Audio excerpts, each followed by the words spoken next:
ధన్యవాదాలు అనిల్. ఇక ఎన్టీఆర్ ట్రస్ట్ భవన్లో నారా లోకేష్ మీడియాతో మాట్లాడుతున్నారు. ప్రత్యక్ష ప్రసారం ద్వారా చూద్దాం. దాని గురించి వివరాలు మీకు అందజేయాలనేదే నేను మీ అందరి ముందర వచ్చాను. మీ అందరికి ఇచ్చిన షీట్లో చూస్తే మొదటి పేజీలో 5వ ఐటమ్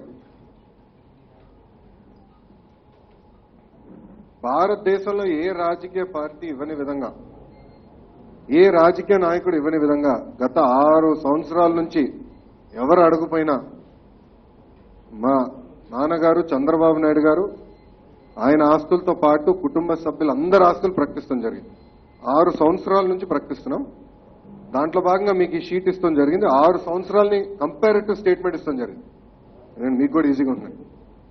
5వ అంశం మీరు చూస్తే హెరిటేజ్ షేర్లు 23,66,400 షేర్లు నాకు ఉండటం జరిగింది. 2011 నుంచి 2016 వరకు 2,52,00,000కి కొన్నట్టు నేను డిక్లేర్ చేస్తాం జరిగింది. దీని నేను వివరణ ఇవ్వాలి. మీరు ఇక్కడ చూస్తే ఫైనాన్షియల్ ఇయర్ 92-93 నుంచి ఫైనాన్షియల్ ఇయర్ 2010-2012 అంటే దాదాపు 8-18 సంవత్సరాల నుంచి అనేక దశలో మేము హెరిటేజ్ షేర్లు కొనుక్కుంటాం జరిగింది. మా నాన్నగారు ఎప్పుడైతే ముఖ్యమంత్రి అయ్యారో 1995లో ముఖ్యమంత్రి అయ్యారో 1999లో ఆయనకి హెరిటేజ్ లో ఉన్న వాటా నాకు రాసిస్తాం జరిగింది. దాంట్లో భాగంగా నాకు అప్పుడు 11 లక్షల షేర్లు వచ్చినాయి. దాని తర్వాత నేను నాకు వచ్చిన డబ్బులతో షేర్లు కూడా కొనటం జరిగింది.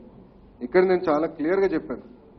మీరు కింద నోటు కూడా చూస్తే మేము మార్కెట్ వాల్యూ చెప్పట్లేదు.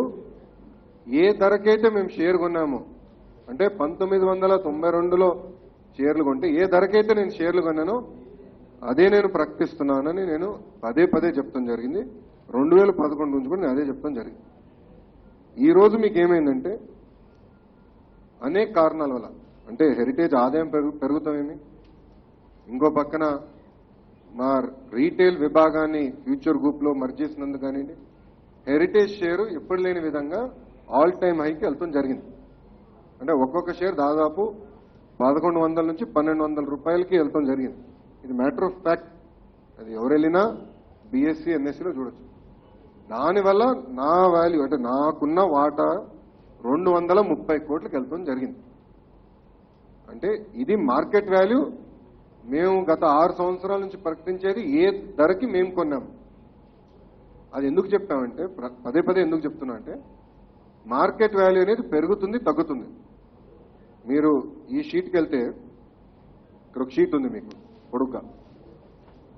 జనవరి 2010లో హెరిటేజ్ షేర్ వాల్యూ 191 రూపాయలు, 191 రూపీస్. మార్చ్ కిందికి వచ్చేస్తే నెక్స్ట్ పేజ్ మార్చ్ 2017కి వచ్చేగల 1000 రూపాయలకి వెళ్ళింది హెరిటేజ్ షేర్. అంటే మీరు చూస్తే గ్రాడ్యువల్ గా పెరుగుతా వచ్చింది. తెలుగుదేశం పార్టీ ప్రతిపక్షంలో ఉన్నప్పుడు కూడా పెరుగుతా వచ్చింది. అధికారంలోకి వచ్చినంటే హెరిటేజ్ షేర్లు పెరిగింది కాదు. తెలుగుదేశం పార్టీ ప్రతిపక్షంలో ఉన్న షేర్ ప్రైస్ పెరుగుతా వచ్చింది. ఇక్కడ మీరు చూస్తే ఇంక్రీజ్ ఉంది, డిక్రీజ్ ఉంది. అందుకే ఎప్పుడు మార్కెట్ వాల్యూ మేము ప్రకటించలేదు. ఏ ధరకైతే మేము కొన్నామో అదే ప్రకటిస్తాం జరిగింది. ఇది ఎందుకు చెప్తున్నానంటే ఈ రోజు హెరిటేజ్ షేర్ ప్రైస్ 8 రూపాయలు పెరిగిందండి. నాకు ఎన్ని షేర్లు ఉన్నాయి? 23 లక్షల షేర్లు ఉన్నాయి. 8 రూపాయలు పెరిగితే నా వాల్యూ ఎంత పెరిగింది? ఈరోజు 1,50,00,000 పెరిగింది. రేపు మళ్ళీ 10 రూపాయలు తగ్గచ్చు షేర్. అప్పుడు నా వాల్యూ ఎంత తగ్గుతుంది? 2,33,00,000 తగ్గుతుంది. సో షేర్ల ప్రైస్ అనేది మార్కెట్ నీడ్ బట్టి పెరుగుతుంటుంది, తగ్గుతుంది. అందుకే మేము ఎప్పుడు మార్కెట్ వాల్యూ ప్రకటించాల. మేము ఎప్పుడు ఏ ధరకైతే మేము కొన్నామో అదే ప్రకటిస్తాం జరిగింది. నాకు బాధ ఏంటంటే ప్రజలకి ప్రభుత్వానికి ఒక అనుసంధానం చేయాలన్న ఆలోచనతో నేను శాసన మండలి అడుగు పెడతాను ఆలోచనలో ఉంటే కావాలని నా పైన దుష్ప్రచారం చేస్తాం జరుగుతుంది. నేను ఇక్కడ అడదలుచుకున్నాను. హెరిటేజ్ షేరు 10 రూపాయల షేరు 2,200 రూపాయలు. అంటే హెరిటేజ్ షేర్ మధ్యలో స్ప్లిట్ బోనస్ వచ్చింది. 2013లో share to share company extra share ఇస్తాం జరిగింది. అనేక కంపెనీ ఇస్తే మా కంపెనీ కూడా ఇస్తాం జరిగింది. అంటే 10 రూపాయల షేరు 2000 రూపాయలు వెళ్ళినట్టు. ఎన్ని సంవత్సరాలు పెట్టింది? 25 సంవత్సరాలు పెట్టింది బోనస్ కలిపితే. అంటే 10 రూపాయల షేర్ 2200 రూపాయలకి 25 సంవత్సరాలు పెట్టింది. కానీ జగన్మోహన్ రెడ్డి గారి కంపెనీలో ఎన్ని సంవత్సరాలు పెట్టింది? 12 నెలలు. అంటే ప్రొడక్షన్ ప్రారంభం కాకుండా ముందలే 10 రూపాయల షేర్లు 1400 రూపాయలు అమ్ముకున్నారు. జగతి పబ్లికేషన్స్ ఏమి, ఇందిరా టెలివిజన్ ఏమి, భారతీ సిమెంట్స్ ఏమి. అంటే కమర్షియల్ ప్రొడక్షన్ రాకుండా ముందల 12 నెలల్లో 10 రూపాయల షేర్లు 1400 రూపాయలు వెళ్ళింది. హెరిటేజ్ షేర్కి ఎన్ని సంవత్సరాలు పెట్టింది? 25 సంవత్సరాలు. దాని గురించి ఎందుకు మీరు మాట్లాడరు? రెండోది, జగన్మోహన్ రెడ్డి గారి తండ్రి రాజశేఖర రెడ్డి గారు ముఖ్యమంత్రిగా 6 సంవత్సరాలు ఉన్నారు ఆంధ్ర రాష్ట్రానికి. ఆంధ్ర ప్రజలు దయవల్ల మా కుటుంబం దాదాపు 20 సంవత్సరాలు ఆంధ్ర రాష్ట్రాన్ని పరిపాలిస్తాం జరిగింది. కానీ ఏనాడైనా, నేను ఇక్కడ ఒకటే అడగదలుచుకున్నా, ఏనాడైనా నా పైన ఒక ఆరోపణ వచ్చిందా గతంలో? 2014 ముందల ఏనాడైనా నా పైన ఆరోపణ వచ్చిందా అన్నాడు? రాలేదు. ఎందుకు ఈరోజు కావాలని నా పైన బురద జల్లుతున్నారు? ఏం తప్పు చేయని నా పైన ఎందుకు మీరు బురద జల్లుతున్నారు? దయచేసి మీరు చెప్పాల్సిన అవసరం ఉంది. నేను గత 2 సంవత్సరాల ఆస్తులు నేను ప్రకటిస్తున్నా. నేను ఆ రోజు డిమాండ్ చేశా, మీరు నిరూపించండి, చర్చకి జగన్మోహన్ రెడ్డి గారు రమ్మనండి, నేను సిద్ధంగా ఉన్నా, ఆయన ఆస్తులేంటో చర్చిద్దాం, నా ఆస్తులేంటో చర్చిద్దాం అని ఆ రోజు కూడా చెప్తున్నా. కానీ రాలేదు. 23 420 కేసులు ఉన్నాయి జగన్మోహన్ రెడ్డి గారి పైన. 23 12 ఛార్జ్ షీట్లో ఆయన A1 ముద్దాయి. 12 ఛార్జ్ షీట్లో 16 నెలలు జైలుకి వెళ్లారు. ఆయన వల్ల 6 IAS ఆఫీసర్లు జైలుకి వెళ్లారు. 2 పారిశ్రామికవేత్తలు జైలుకి వెళ్లారు. అలాంటి వ్యక్తి ఓన్ చేసే పేపర్ నా పైన మాట్లాడతా ఎంత దౌర్భాగ్యం. దయచేసి ప్రజలందరూ ఒక్కసారి ఆలోచించాలని నేను మిమ్మల్ని అందరినీ కోరుతున్నా. 1992లో హెరిటేజ్ ని ప్రారంభిస్తాం జరిగింది. ఆనాడు మా నాన్నగారు ఆలోచన ఒకటే, రాజకీయాలపైన కుటుంబం ఆధారపడకూడదు, డబ్బుల కోసం సొంతంగా వ్యాపారం చేసుకోవాలి, వ్యాపారం చేసుకుంటే దాంట్లో వచ్చే ఆదాయం డివిడెండ్ ద్వారా పైకి ఎదగాలనే ఆలోచనతో 1992లో ప్రారంభించారు. 1992లో చంద్రబాబు నాయుడు గారు ప్రతిపక్షంలో ఉండే, అధికారంలో కొట్టలేరు. ఆనాడు ప్రారంభించిన కంపెనీ ఒక సిస్టమేటిక్ మేనర్ గా గ్రోత్ ఉంది. ఈరోజు మీరు చూస్తే భారతదేశం ఉన్న అన్ని డైరీ కంపెనీలు ఆదాయం ఉంది, ఒక హెరిటేజ్కే కాదు. హ్యాట్సన్ అని సౌత్ ఇండియాలో మాతో పోటీ చేసే కంపెనీ మాకు ఎక్కువ వాల్యూ ఉంది, దాదాపు 5,000 కోట్లు విలువ అవ్వాలి ఓవరాల్ గా. మాదొక 3,000 కోట్లు ఉంది హ్యాట్సన్. సో ఇది ఒకటి ఒక హెరిటేజ్ షేర్ ప్రైసే కాదు, డైరీ సెక్టర్ అంతా కూడా బాగా జరుగుతుంది. అందుకే నేను పదే ఒకటి చెప్తున్నా, నీతి నిజాయితీగా రైట్ రాయల్ గా సంపాదించే మార్గాలు మా నాన్నగారు మాకు చూపించారు. మీలాగా తప్పులు చేసి క్విట్ ప్రోకోలో ఇన్వాల్వ్ అయ్యి డబ్బులు సంపాదించాల్సిన అవసరం నాకు లేదు, మా కుటుంబ సభ్యులు ఎవ్వరికీ లేదని నేను మీకు విజ్ఞప్తి చేస్తున్నా. చివరిగా ఈరోజు మీరు చూస్తే మా నాయకుడు, మా నాన్నగారు చంద్రబాబు నాయుడు గారి పైన దాదాపు 40 కేసులు వేశారండి. కేసులను అనండి, హౌస్ కమిటీ అనండి, SLP అనండి, అనేక గత 20 సంవత్సరాల్లో దాదాపు 40 కేసులు వేశారు. కానీ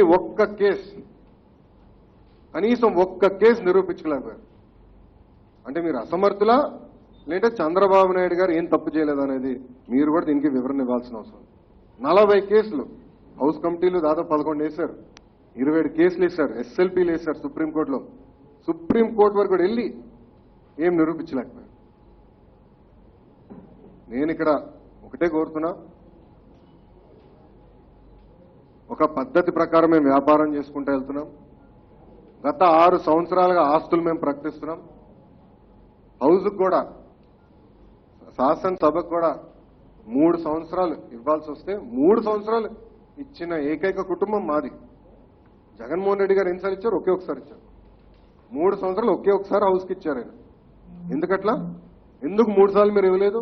అంటే ఏం దాచిపెడుతున్నారు మీరు ప్రజల నుంచి? అంటే మీరు ఒక నీతి చేస్తారు, మాకు ఒక నీతి పెడతారు. ఎంత అన్యాయం ఇది.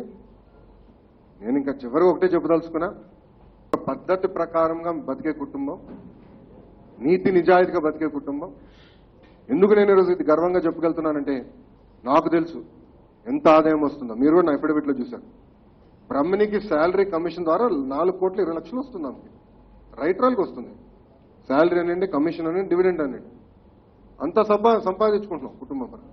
రైట్రాల్గా సంపాదించుకుంటాం, ఏం తప్పు చేయకుండా సంపాదిస్తాం. అంత డబ్బులు సంపాదించిన తర్వాత కూడా కావాలని ఇక్కడ ఇన్వాల్వ్ అయ్యారు, లేదంటే 23 రెట్లు పెరిగిపోయిన 5 నెలలు అని దుష్ప్రచారం చేసి ప్రజల్ని తప్పుదారి పట్టించదని పదే పదే వాళ్ళకి విజ్ఞప్తి చేస్తున్నాం. చివరిగా ప్రజలు కూడా నేను ఒకటే చెప్తున్నాం, స్మోకింగ్ కన్నా ఘోరమైంది సాక్షి పేపర్ చదువుతాం, ఛానల్ చూస్తాం. ఎందుకంటే ఆ పేపర్ చదివితే కొంచెం మెంటల్ ఇంబ్యాలెన్సే తప్పుతాం. లేనిది రాస్తారు, రిజైండర్లు ఇస్తే ప్రింట్ చేయరు. అందుకే ప్రజలందరినీ కోరుతున్నా, దయచేసి ఆ ఛానల్ చూడొద్దండి, ఆ పేపర్ చదవదండి. ఎందుకంటే అది మటుకు చూస్తే మనకే మైండ్ బ్లాక్ అవుతుంది.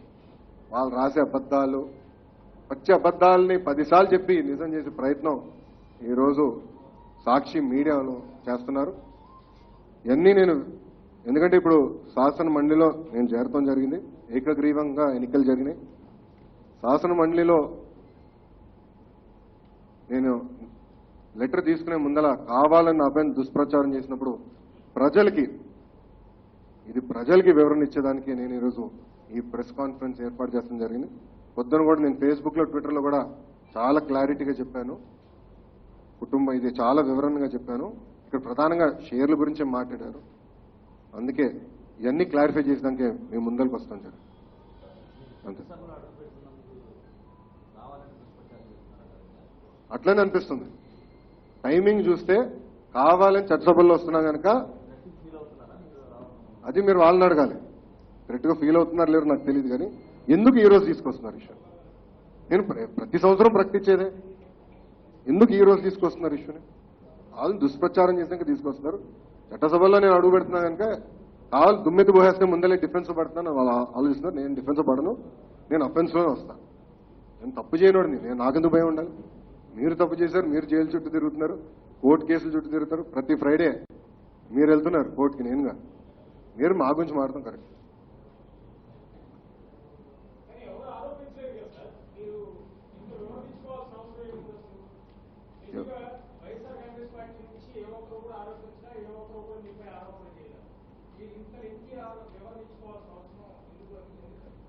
ఈరోజు సాక్షి పేపర్ ఎవరిది? జగన్మోహన్ రెడ్డి గారిది, అవునా కదా? ఆయనే కదా మెజారిటీ షేర్ హోల్డర్. వాళ్ళ స్ట్రాటజీ ఏంటంటే నేను చెప్పాలి మీకు, ఈ రోజు రాస్తారు, రేపు ప్రెస్ కాన్ఫరెన్స్ పెడతారు. కావాలని దుష్ప్రచారం పేపర్ చేసినప్పుడు ఆ పేపర్ ఓనర్ ఎవరు? జగన్మోహన్ రెడ్డి గారు. ఆయన ఎవరు? President of YSRCP. అంటే ఆయనే రాయిపించినట్టే కదా ఇది.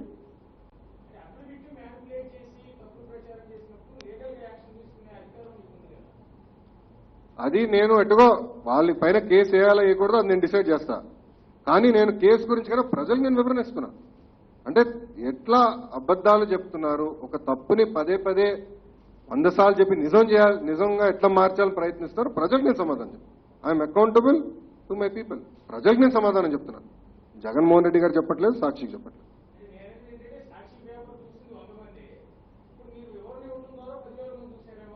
తప్పేం లేదు కదా, 10,000 మందికి నేను వివరణ ఇవ్వాలి, పర్వాలేదు.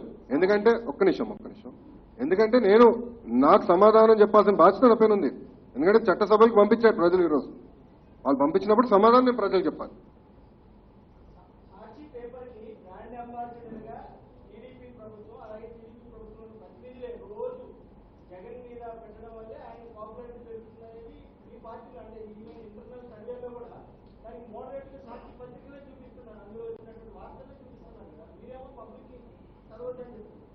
గురుగారు, ఈరోజు సాక్షి పేపర్ వల్లనే జగన్మోహన్ రెడ్డి గారు జైలుకి వెళ్ళారు. అది గుర్తుపెట్టుకోవాలి మనం. మా ఇంటర్నల్ సర్వేస్ నాకు తెలుసు ఎక్కడ అది రాలేదు. సాక్షి పేపర్ టీడీపీ వాళ్ళ పబ్లిసిటీ రాలేదు జగన్మోహన్ రెడ్డి గారికి. ఆయన ఎన్నికల్లో ఎట్లా పరాజయం అవుతారో మీరే చూస్తారు. 2019లో కూడా నాకు ఎలాంటి సందేహం లేదు. సాక్షి పేపరు, సాక్షి ఛానళ్ళు, భారతీ సిమెంట్స్ వల్లనే ఈరోజు ఆయన జైలుకి వెళ్ళడం జరిగింది. సో దానికి ఎలాంటి సందేహం అవసరం లేదు మీకు.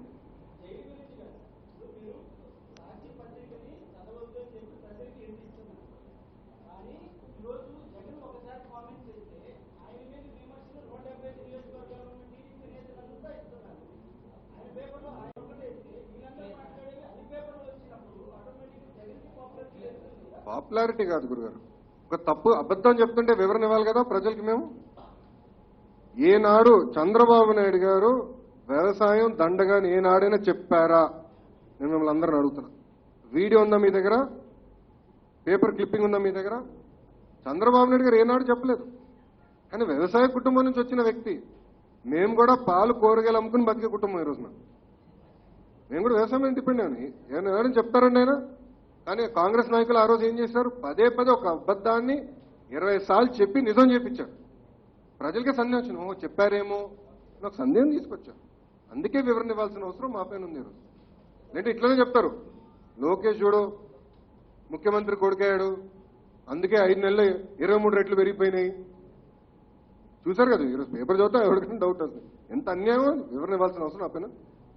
అందుకే నేను ఈరోజు ప్రజల ముందరకు వస్తాను జరిగింది.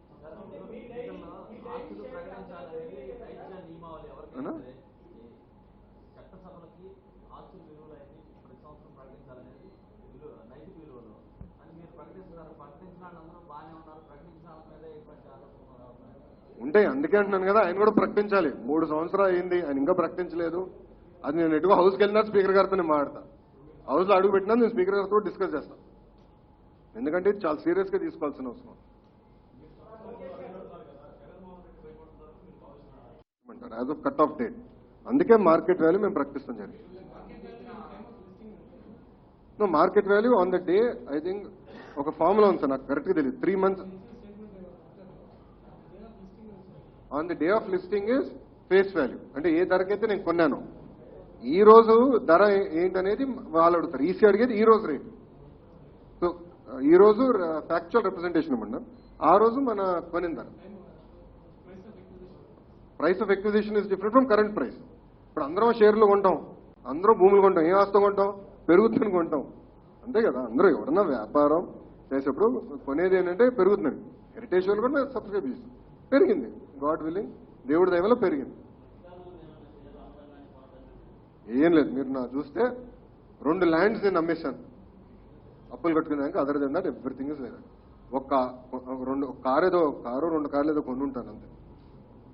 లాస్ట్ 3 years కార్లు కొన్నాను అంతే. అదర్ దెన్ దట్ ఒక్క షేర్ కొనింది లేదు, అమ్మింది లేదు. ఆస్తులు కూడా యాజ్ ఇట్ ఈస్ కొనే. హైదరాబాద్ ల్యాండ్ పైన ఇల్లు కడుతున్నాయి ఇప్పుడు. అదొకటి ఏంటంటే నెక్స్ట్ ఇయర్ రిఫ్లెక్ట్ అయ్యి హైదరాబాద్ ల్యాండ్ లో ఇల్లు కడుతున్నాం. జాయింట్ ఒక సైడ్ ఒక 1200 గజాలు నాన్నగారిది, ఇటు 1200 నాది. ఇద్దరం కలిసి ఒక ఇల్లు కడుతున్నాం అంతే. దేవాంశ్ కోసం ఇల్లు కడుతున్నాం. అది రేపు రిఫ్లెక్ట్ అవుతుంది వచ్చే మార్చ్ ఎఫిడవిట్లో. లేదు సార్, ఒక్క నిమిషం.